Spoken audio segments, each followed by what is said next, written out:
অন্তর্বর্তী সরকারের পক্ষ থেকে গণমাধ্যমকে পূর্ণ স্বাধীনতা দেওয়া হয়েছে বলে জানিয়েছেন প্রেস সচিব শফিকুল আলম। তিনি বলেন, সরকারের বিপক্ষে গেলেও এখন পর্যন্ত কোনো গণমাধ্যমের ওপর চাপ প্রয়োগ করা হয়নি।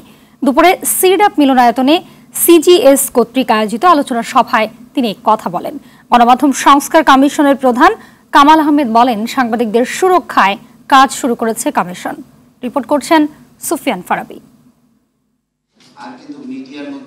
গণমাধ্যম সংস্কার বিষয়ে সেন্টার ফর গভর্নেন্স স্টাডিজের এই আলোচনা সভা নির্বাহী পরিচালক জিল্লুর রহমানের সঞ্চালনায় এতে যোগ দেন রাজনীতিবিদ, সম্পাদক ও সিনিয়র সাংবাদিকরা। এ সময় আলোচকরা তুলে ধরেন দেশের গণমাধ্যমের সংকটগুলো। তাদের কণ্ঠে উঠে আসে সাংবাদিকদের প্রতি গ্রুপ অফ কোম্পানিগুলোর অবিচারের কথা।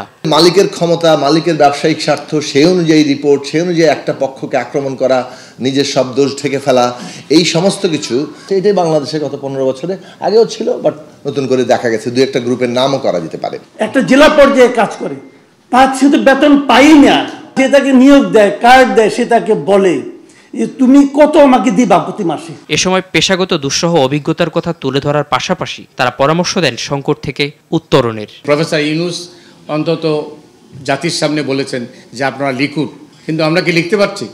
উনি কি ওনার প্রশাসনকে বলছে এই সাথে আপনি লিখেন না?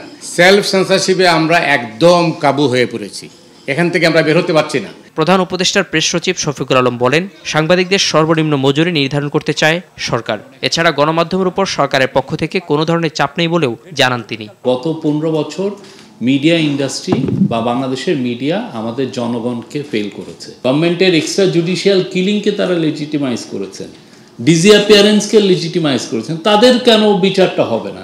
বাংলাদেশে কোনো সংবাদপত্র, কোনো নিউজ ওয়েবসাইট, কোনো তাকে আমার নিশ্চিত করতে হবে যে সে যাকে এমপ্লয় করে তাকে এই বেসিক মিনিমাম পে জন্য তার 35,000 থাকে বা 40 থাকে। সাংবাদিকদের যদি আর্থিক নিরাপত্তা না থাকে তাহলে তার সামাজিক নিরাপত্তাও থাকবে না, সামাজিক মর্যাদাও থাকবে না, এবং সেই কারণে সাংবাদিকদের আর্থিক নিরাপত্তার বিষয়টা নিশ্চিত করার একটা সুপারিশ অবশ্যই থাকতে হবে। সংস্কার প্রস্তাবনার মাধ্যমে নতুন যুগে ফিরবে গণমাধ্যম, এমন প্রত্যাশা ব্যক্ত করেন আলোচকরা। স্পোর্টের কথা আমরা খুব কমই আলোচনা করতে চাই। সুফিয়ান ফারাবি, RTV, ঢাকা।